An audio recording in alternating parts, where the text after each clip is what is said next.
Hello and welcome to health inside. আমি ধ্রুব। আর আজকে আলোচনা শুরুর আগে আপনাদের একটা ইম্পর্টেন্ট ডেটা শেয়ার করতে চাই, তাহলে বুঝতে পারবেন আজকের আলোচনার বিষয়টি কেন এত গুরুত্বপূর্ণ। 2022 সালে আমাদের দেশে ক্যান্সার আক্রান্তের সংখ্যা ছিল প্রায় 14,62,000-এর মতন। 2025-এ দাঁড়িয়ে এই সংখ্যাটি এখন দাঁড়িয়েছে 16,50,000 এবং বলা হচ্ছে 2040 সালের মধ্যে এই সংখ্যাটা গিয়ে দাঁড়াবে প্রায় 2.08 মিলিয়ন। বুঝতে পারছেন তো কেন আজকের আলোচনাটা এত গুরুত্বপূর্ণ? আসুন আজকে আমরা জানার চেষ্টা করি ক্যান্সার কি, ক্যান্সার হওয়ার পেছনে কি কি কারণ আছে, কোন কোন লক্ষণগুলো দেখলে আমরা সন্দেহ করব এবং কখন চিকিৎসকের কাছে পৌঁছবো, এবং তার সঙ্গে এটাও জানবো এর চিকিৎসা কি। আর এই সম্পূর্ণ আলোচনায় আমাদের অতিথি হিসাবে আছেন আমাদের শহরের বিশিষ্ট প্রক্টোলজিস্ট, লেজার সার্জন এবং অঙ্ক সার্জন ডক্টর দীপ্তাংশু দাস। নমস্কার ডাক্তারবাবু। Thank you. যেটা বলছিলাম যে ক্যান্সারের যে সংখ্যাটা দিনকে দিন এভাবে যে বাড়ছে, এর মূল কারণ কি? মানে কেন ক্যান্সারের সংখ্যা এতটা কেন বাড়ছে আমাদের দেশে? দেখুন, প্রথমত ক্যান্সার দু রকম ভাবে হচ্ছে। এক হচ্ছে যে বংশগত, কিছু কিছু ফ্যামিলিতে রান করে।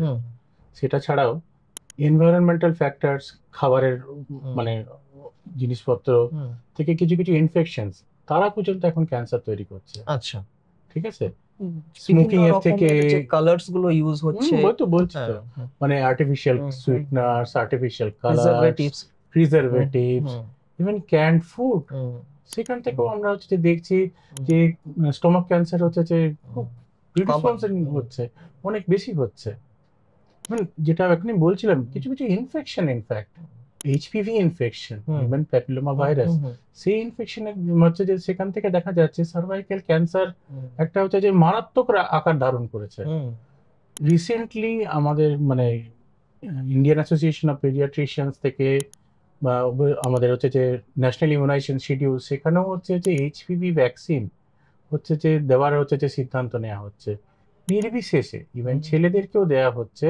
বিকজ সেখানেও দেখা যাচ্ছে কিছু কিছু পেনাইল ক্যান্সার, প্রোস্টেট ক্যান্সার, এগুলোও হচ্ছে যে মানে indirectly related to that infection.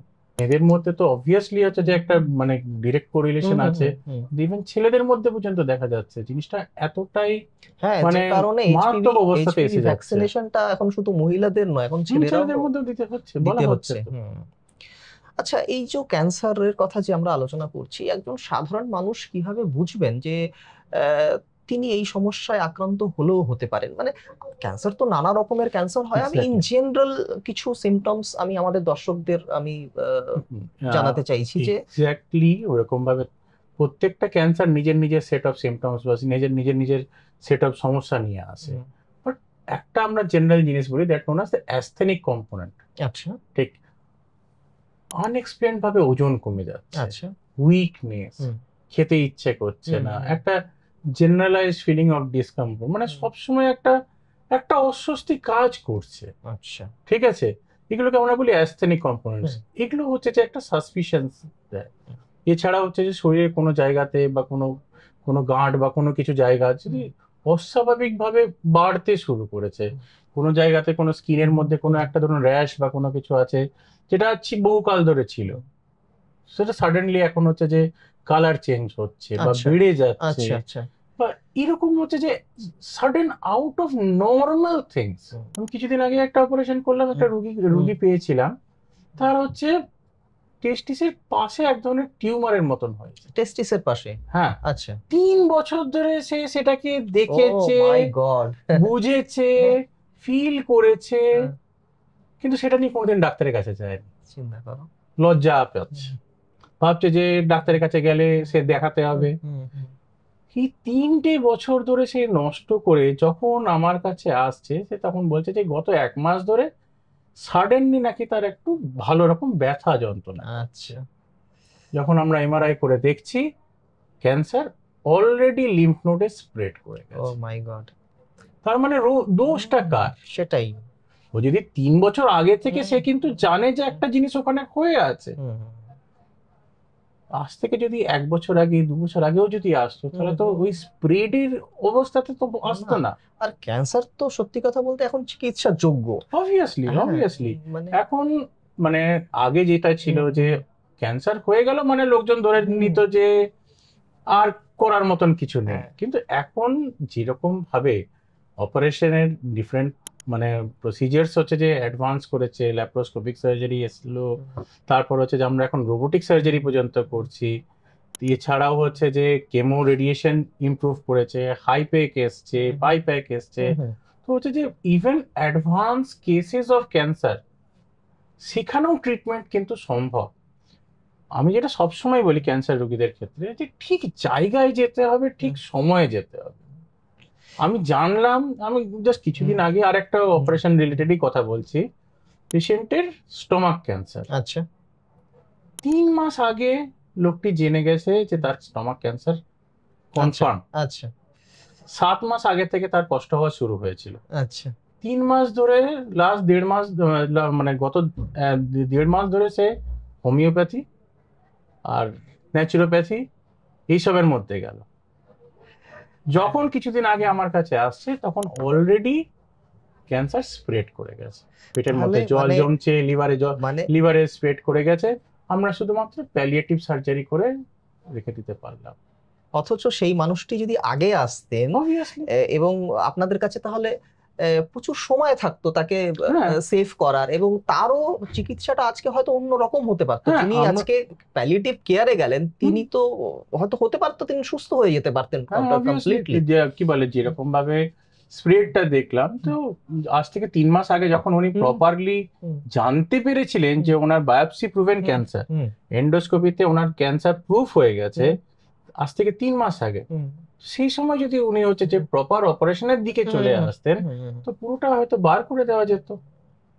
Chemo radiation হচ্ছে যে জিনিসপত্রগুলো আমাদের এই অনুষ্ঠানগুলির মানে মাধ্যমে আমরা সবসময় দর্শকদের অ্যাওয়্যার করার চেষ্টা করি যে এই যে ধরুন তার হয়েছে আপনার টেস্টিস, যার লাম্প হয়েছে বা টিউমার হয়েছে, বা এই যে ভদ্রলোকের কথা আপনি বলছেন, যে প্রপার জায়গায় আপনারা যান, এবং যে কারণেই আমাদের এই অ্যাওয়ারনেস গুলো। আজকে ভাবুন তিনি যদি সময়টা নষ্ট না করতেন, 7টা মাস বা 3টে মাস যদি আপনি সময়টা নষ্ট না করতেন, তাহলে হয়তো আজকের ছবিটা একটু অন্য রকম হতে পারত। অবভিয়াসলি আমি তো সেটা সবসময় বলি যে হচ্ছে যে আপনার খরচ নিয়ে সমস্যা থাকছে, হতেই পারে, সবাই হচ্ছে যে একদম অ্যাফ্লুয়েন্ট ফ্যামিলি থেকে আসছে তা নয়, সেটার জন্য তো গভর্নমেন্ট মেডিকেল কলেজগুলো তো আছে। একদমই তাই, যাওয়াটা দরকার। আচ্ছা, এবার যেটা ঘটনা হচ্ছে যে একজন লোক বুঝতে পারছেন যে তার ক্যান্সার হলেও হতে পারে, তখন আপনারা কিভাবে তাকে কনফার্ম করেন, মানে এর ডায়াগনোসিস প্রসেসটা কি? আচ্ছা, প্রথম হচ্ছে যে different sort of cancers, different set of investigations দরকার, স্বাভাবিক, ঠিক আছে, মানে টু গেট এ কনফার্মেশন আমরা সবসময় যেটা বলি এটা এফএনএসি বা ট্রুকার্ট বায়োপসি দরকার পড়তে পারে। কিছু কিছু ক্যান্সার আছে যেখানে আবার হচ্ছে যে এইরকম হচ্ছে বায়োপসি করা যায় না, গল ব্লাডার ক্যান্সার বা টেস্টিসের ক্যান্সার, সেখানে আবার বায়োপসি করা যায় না, সেখানে হয়তো আমাদেরকে এমআরআই করতে হলো বা পেট স্ক্যান করতে হলো, যে এগুলো দেখেই আমাদেরকে কনফার্ম হতে হয় যে কতটা কি অবস্থা, খারাপ অবস্থা না ভালো অবস্থা, এরপরের কি চিকিৎসা করা যাবে, অপারেশনের স্টেজ আছে কিনা, বা ডিরেক্টলি আমাকে কেমো দিয়ে পরে অপারেশন নিয়ে ভাবতে হবে। তো these are the reports, এগুলো দিয়ে ডিপেন্ড করে যে আপনার কি ধরনের হয়েছে, কোথায় হয়েছে, মানে এমন নয় যে আপনার সব সময় বায়োপসি করতেই হবে, মানে ডিপেন্ড করবে যে আপনার ক্যান্সারটা কোথায় হয়েছে এবং কি ধরনের ক্যান্সার, তার উপরে ডিপেন্ড করবে। আচ্ছা, এইবার যেটা সবার মনে প্রশ্ন থাকে যে ধরুন আমার ক্যান্সার ডিটেক্ট হয়ে গেল, ডাক্তার বাবুরা প্রচুর সময় নেয় ট্রিটমেন্ট স্টার্ট করতে, এই যে ট্রিটমেন্ট ডিলেটা বা মাঝখানে যে ডায়াগনোসিস হয়ে গেল, বায়োপসিতে চলে এলো যে আমার ক্যান্সার কনফার্ম, তারপরও ডাক্তারবাবু আমার চিকিৎসা শুরু করছেন না, এই যে ডিলেটা মাঝখানের, এটা কেন? এটা আমাদের দর্শক ভালো কথা বললেন। প্রথম কথা, এই জিনিসটা নিয়ে আমি একটু বলি, একটু গল্পের মতন করে বলি, ঠিক আছে, যে সো দ্যাট সবাই যেন বুঝতে পারে ব্যাপারটা। একটা ক্যান্সার, ঠিক আছে, ক্যান্সারের কি কি ট্রিটমেন্ট প্রসিজারস আছে আমরা প্রথম আগে সেটুকু ভেঙে বলি। এক অপারেশন, তারপর কেমো লাগতে পারে, রেডিয়েশন লাগতে পারে, এটা নানা রকম কম্বিনেশন হয় ডিপেন্ডিং অন দ্য ক্যান্সার, কি ধরনের ক্যান্সার। কিছু কিছু ক্ষেত্রে আমাদেরকে আগে কেমো দিতে হয়, তারপর অপারেশন হয়ে গেল, তখন এটাকে বলা হবে নিও অ্যাডজুভেন্ট কেমোথেরাপি, তারপর অপারেশন হলো, তারপর আবার হয়তো কেমোথেরাপি বা রেডিয়েশন লাগলো, তখন অ্যাডজুভেন্ট থেরাপি। আচ্ছা, ঠিক আছে, তার মানে আমি এরকম ডিফারেন্ট ভেরিয়েশনস পেলাম। এবার হচ্ছে যে টিউমার বায়োলজির উপর ডিপেন্ড করে যে কি রকম কেমো হবে, কত দিন কেমো দিতে হবে বা রেডিয়েশন দিতে হবে, কত ডোজে দিতে হবে, এই টোটাল যে জিনিসপত্রগুলো, ঠিক আছে, এইগুলো হচ্ছে যে শুধু কোনো একা মানুষের পক্ষে ডিসাইড করা ইজ কোয়াইট ইম্পসিবল। যেহেতু এর সেই সঙ্গে কারণে আমরা একটা টিউমার বোর্ড বলে চিন্তা ভাবনা করি। আমরা অ্যাজ এ সার্জন, ঠিক আছে, সার্জিক্যাল অনকোলজিস্ট, আমরা হচ্ছে যে অপারেশনের পার্টটা দেখলাম, মেডিকেল অনকোলজিস্ট থাকবে, সে হচ্ছে যে কেমো রেডিয়েশনের পার্টটা দেখবে, রেডিওথেরাপিস্ট যারা থাকে তারা রেডিয়েশনের পার্টটা দেখবে, তারপর থাকবে হচ্ছে যে প্যাথোলজিস্ট, যিনি হচ্ছে যে ক্যান্সার, এই যে বায়োপসি, এইসব রিলেশন, এগুলো যে যিনি সব থেকে ভালো ইয়ে করছে, আইএচসি প্যানেল স্টাডি করা হয়।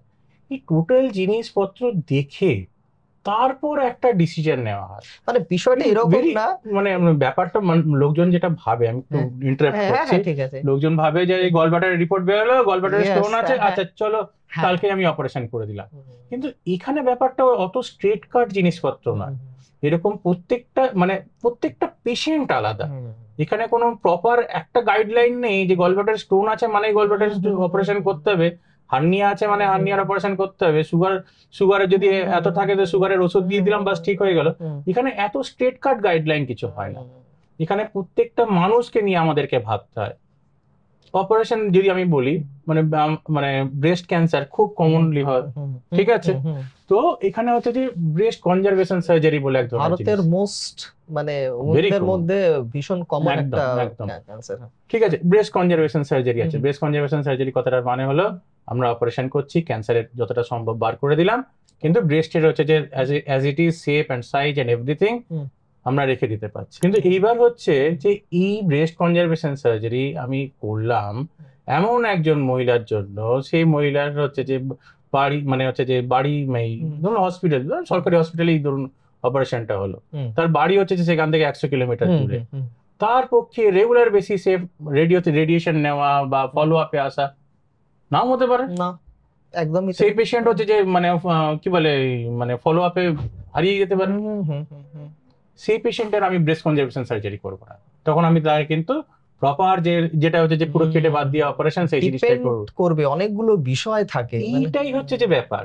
প্রত্যেকটা পেশেন্ট আলাদা, পেশেন্টের প্রোফাইল আলাদা, তার প্রেশার আছে না সুগার আছে না থাইরয়েড আছে, কি সমস্যা নিয়ে আছে, কোন স্টেজে আছে, কতটা খারাপ অবস্থাতে আছে, সাইড এফেক্ট প্রোফাইল ভাবতে হয়, এতগুলো পারমুটেশন কম্বিনেশন চিন্তা ভাবনা করে আমরা অপারেশনের ডিসিশন নিই বা কেমোর ডিসিশন নিই বা এটা, এইখানটাতেই মাঝখানে এই যে সময়টা লাগে, it's not so much clear cut একটা গাইডলাইন। ওটাই আমি বলতে চাইছিলাম যে আমার জ্বর হয়েছে, আমাকে দুটো অ্যান্টিবায়োটিক ডাক্তারবাবু লিখে দেবেন, তাতেই আমি সেরে যাব।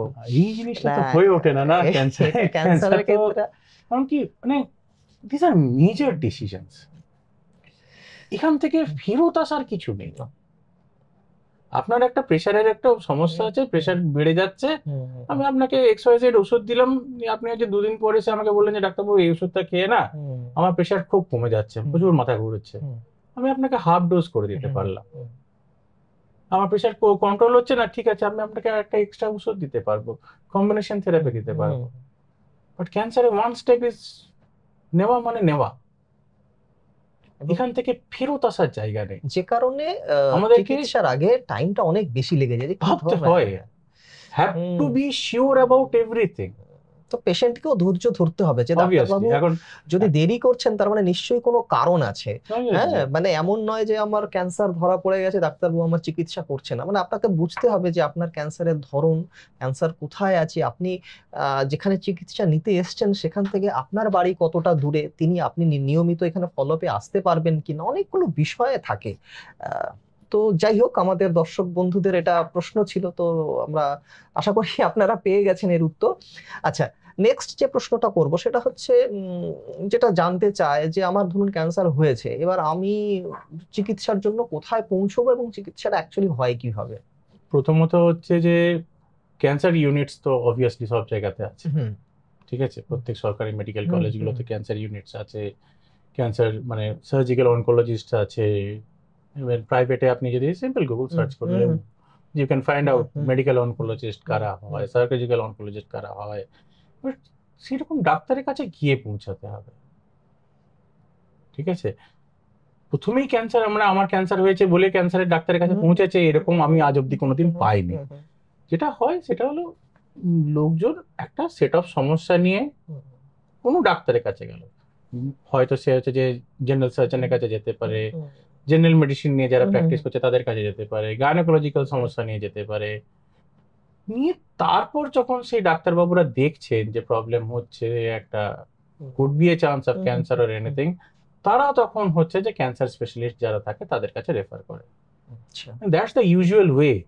কারণ তাছাড়া তো কোনো শর্টকাট তো নেই যেখানে বোঝা যাবে যে না আমার এরকম একটা কিছু হয়েছে আমি ওই ডাক্তারের কাছে যাব। মানে অনেক সময় হয়, মানে আমাদের কাছে বিভিন্ন ধরনের ফোন কলস আসেন যে আমার ব্রেস্টে একটা লাম্প ধরা পড়েছে, আমি কোথায় যাব, মানে জেনারেল মেডিসিনের কাছে যাব না একজন সার্জনের কাছেই যাব সোজা সোজা? অবভিয়াসলি ব্রেস্ট লাম্প বা এইসব জিনিসপত্র কিন্তু সবসময় বলবো better to go for a surgeon. Surgeon বুঝতে পারবে যে এটা কোনটা কি বিনাইন আছে না অবভিয়াসলি ম্যালিগন্যান্ট টিউমার, সেটা একমাত্র সার্জনই বুঝতে পারবে। আচ্ছা, আরেকটা জিনিস আমরা শুনি সেটা হচ্ছে ক্যান্সার স্টেজিং, হ্যাঁ, এবং গ্রেডিং। এই বিষয়টা যদি একটু কি, মানে এটা যদি বুঝিয়ে বলেন একটু। আচ্ছা, স্টেজিং বলতে হলো যে ক্যান্সারের কোন পর্যায়েতে আছে। আচ্ছা, ঠিক, মানে আমরা ইউজুয়ালি যেটা বলি 1 2 3 4 এরকম করে যে স্টেজেস হয়, ঠিক আছে। তো 4 মানে হলো সব থেকে হচ্ছে যে লেট স্টেজ, মানে ক্যান্সার অলরেডি হচ্ছে যে শরীরের মধ্যে চারপাশে ছড়িয়ে গেছে। স্টেজ 1 হলো হচ্ছে যে সব থেকে আর্লি ক্যান্সার। 2 আর 3 আমরা ইন্টারমিডিয়েট হিসেবে বলি।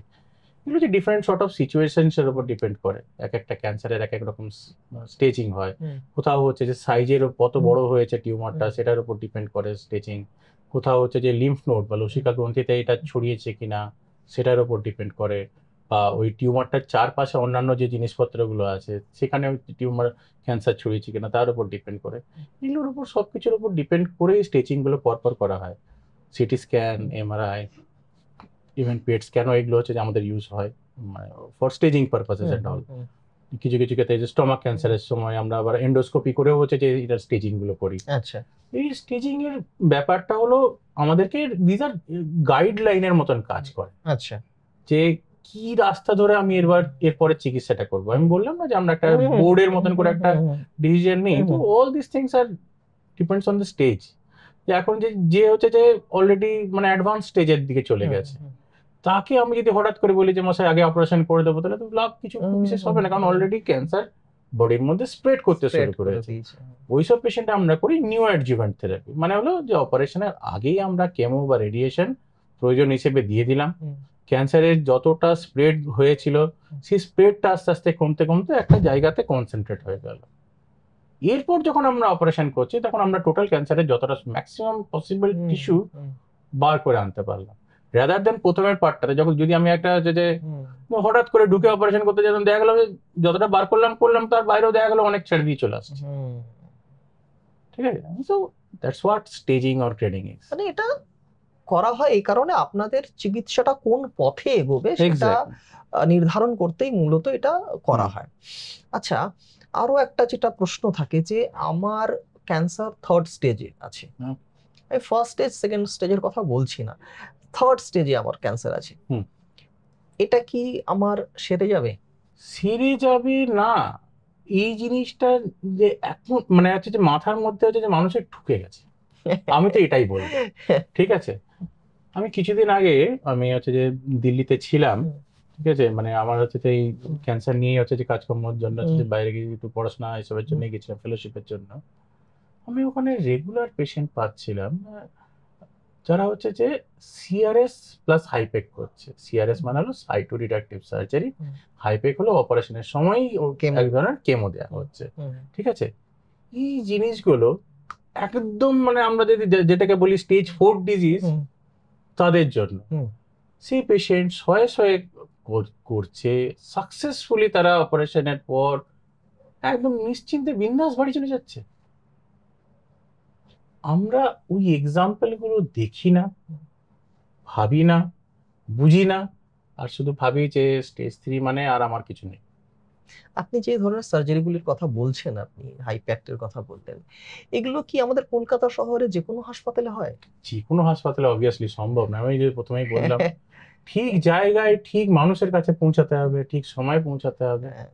সব জায়গাতে তো সবকিছু সম্ভব নয়, অবভিয়াসলি সম্ভব না।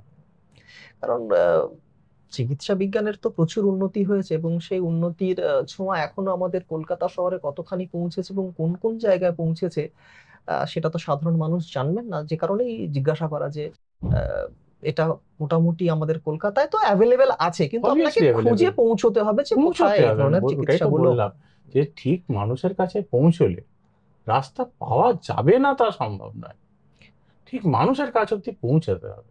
কোন স্টেজে আসলে পরে ক্যান্সার থেকে আর মুক্তি পাওয়া সম্ভব নয়, তখন আমরা প্যালিয়েটিভ কেয়ারে চলে যাই কোন স্টেজে আসলে? Depends on the situation. Stage 4 তো অবভিয়াসলি মানে হচ্ছে যে ক্যান্সার এতটাই স্প্রেড করে গেছে যে যেখান থেকে জিনিসপত্রকে কতটা ফেরত আনা যাবে সেটা সম্ভব হয়ে ওঠে না, ঠিক আছে?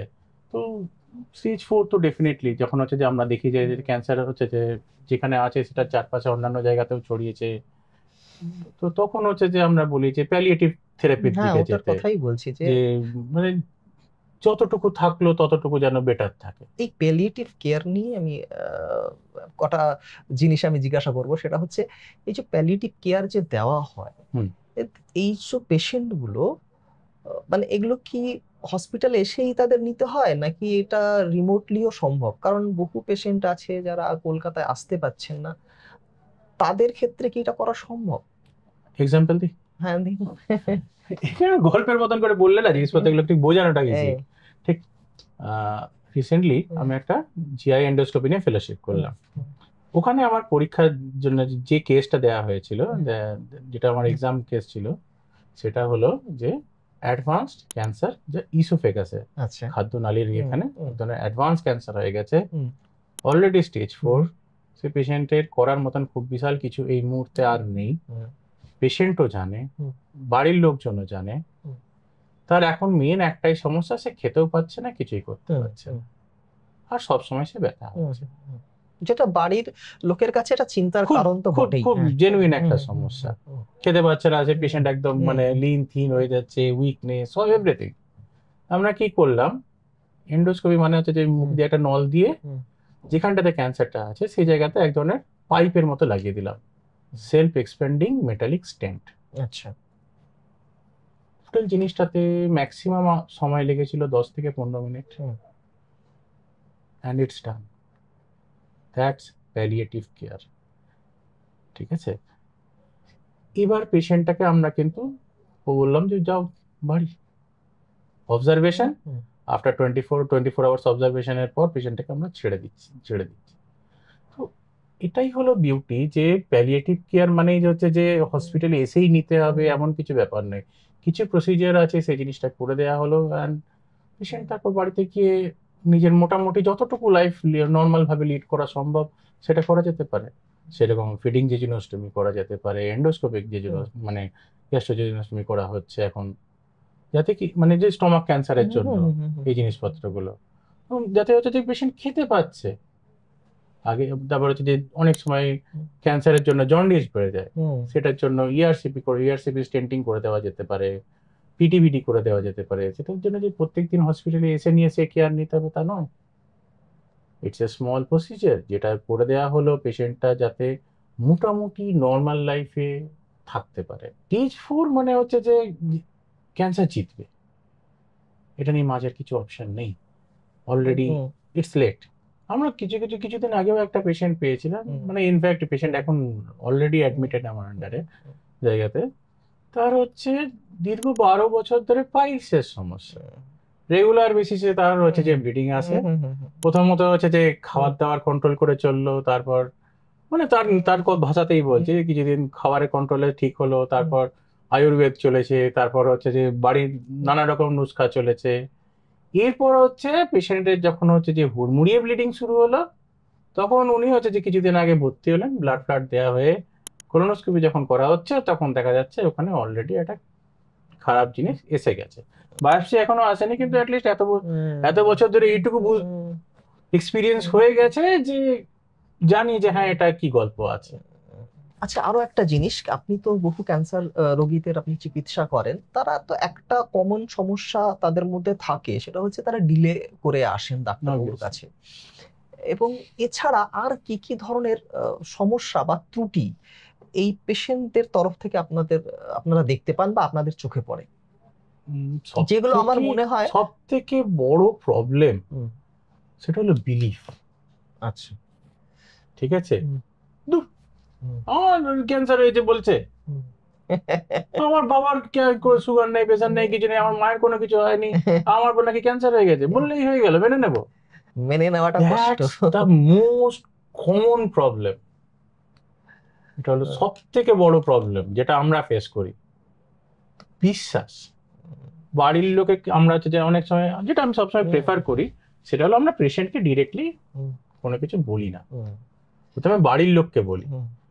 মানে অলমোস্ট অন এন এভারেজ আমি যদি ধরি 10 জন পেশেন্টের মধ্যে না, 10 জনের মধ্যে 4 থেকে 5 জন এমন পেশেন্টের বাড়ির লোক থাকে, তাদের চোখে মুখে না আপনি ডিসবিলিভটা দেখে বুঝতে পারবেন।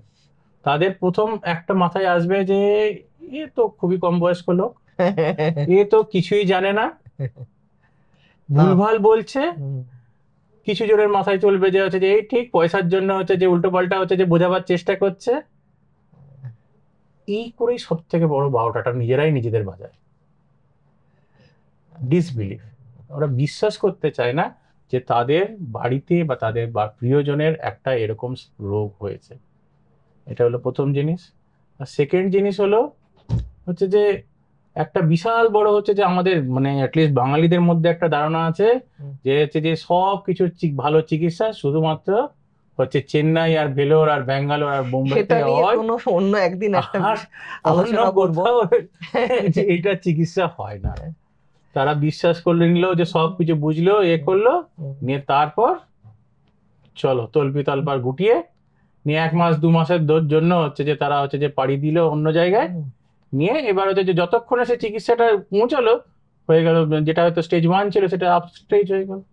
বিশেষ করে আমি মনে করি যারা একটু বাইরে থেকে আসছেন, যারা বাংলাদেশ থেকে আসছেন বা আরেকটু দূর থেকে যারা আসছেন, তো তাদের ক্ষেত্রে প্রথম কত সমস্যা হয় যে ওখানকার কি সিস্টেমে ওখানে রান করে হসপিটালগুলো, সেই সিস্টেমটা বুঝতে তাদের সময় লাগে, একটা ভাষাগত সমস্যা হয়, এবং আরো অনেক রকম সমস্যা তারা ফেস করে, এবং তার কারণে কি হয় যে এই ট্রিটমেন্টটা ডিলে হয়ে যায়।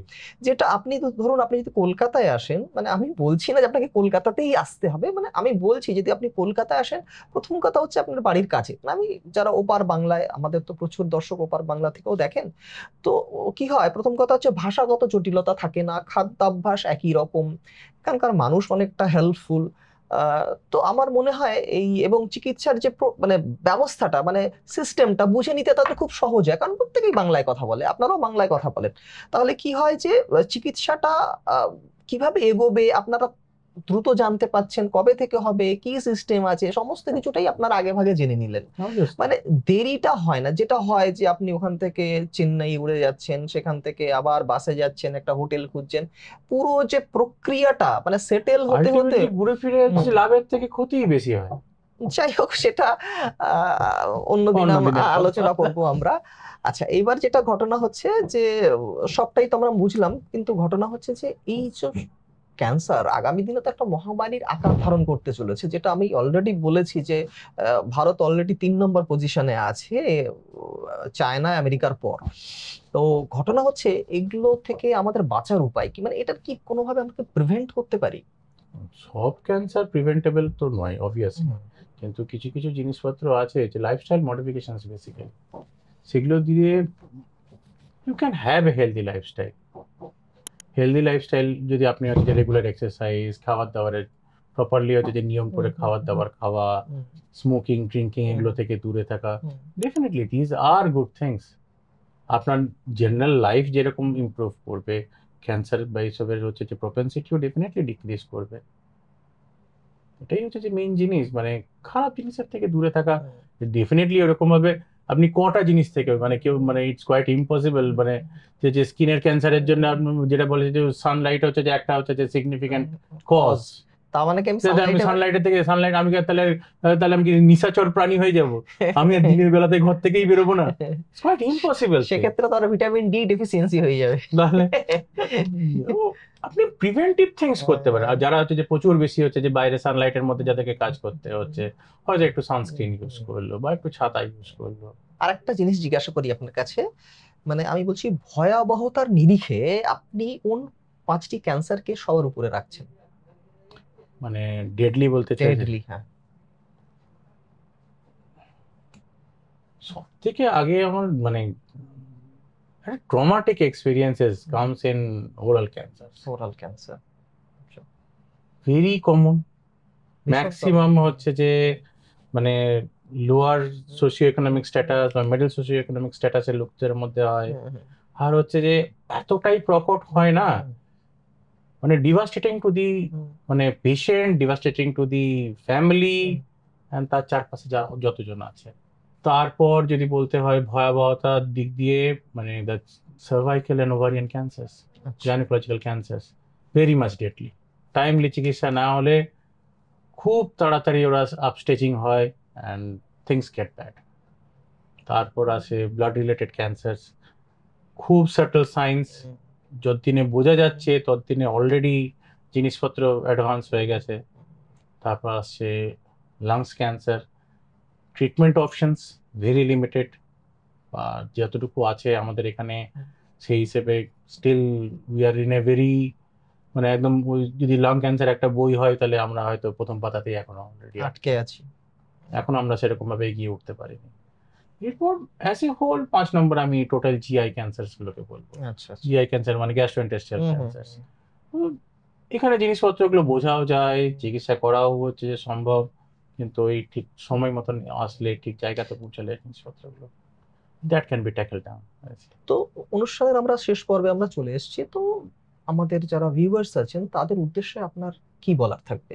দেখুন, ফার্স্টলি আমি যেটা সবসময় বলি, কোনো যদি প্রবলেম হচ্ছে সেটাকে হচ্ছে যে পুষে রেখে জিনিসটা অনেক বাড়ুক সেটার জন্য অপেক্ষা না করে তাড়াতাড়ি সম্ভব ডাক্তারের কাছে যাও, ঠিক মানুষের কাছে পৌঁছাতে হবে, যত তাড়াতাড়ি সম্ভব পৌঁছাতে হবে। সেকেন্ড জিনিস হলো, থার্ড জিনিস বলতে যে যদি ক্যান্সার ধরা পড়েছে তাহলে প্রপার ক্যান্সারের ডাক্তারের কাছে গিয়ে চিকিৎসা করানোটাই উচিত। আমাকে সবসময় XYZ জায়গাতে যেতে হবে, দূরে গিয়ে অন্যরকম চিন্তা ভাবনা করতে হবে, এমন কিছু ব্যাপার নেই। সেকেন্ড জিনিস হলো বিশ্বাসটা রাখতে হবে, আশা রাখতে হবে, হতাশ হয়ে গেলে চলবে না। এখন চিকিৎসা বিজ্ঞান এতটাই উন্নত হয়ে গেছে যে ইভেন অ্যাডভান্স কেসেসের জন্য আমরা with quite a good amount of success পেশেন্টকে সুস্থ করতে পারছি। সো এই হতাশ হয়ে যাওয়া বা অল হোপস লস্ট, এই জিনিসটা থেকে বেরোতে হবে। ঠিক জায়গায় পৌঁছাতে হবে, ঠিক সময় পৌঁছাতে হবে, ঠিকভাবে পৌঁছাতে হবে। 3টে জিনিস যদি সব ঠিকঠাক হয়, অবভিয়াসলি রেজাল্টটাও ঠিকই হবে। থ্যাংক ইউ ডাক্তারবাবু, এত সুন্দর একটা আলোচনা আমাদের উপহার দেওয়ার জন্য।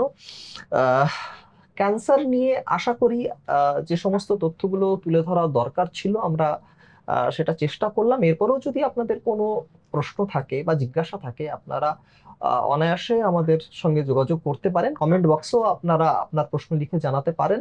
এছাড়াও আমাদের ডেসক্রিপশন বক্সে একটি নাম্বার দেওয়া থাকলো, সেখানেও আপনারা ফোন করে বা মেসেজের মাধ্যমে আপনার প্রশ্নের উত্তর জানতে পারেন।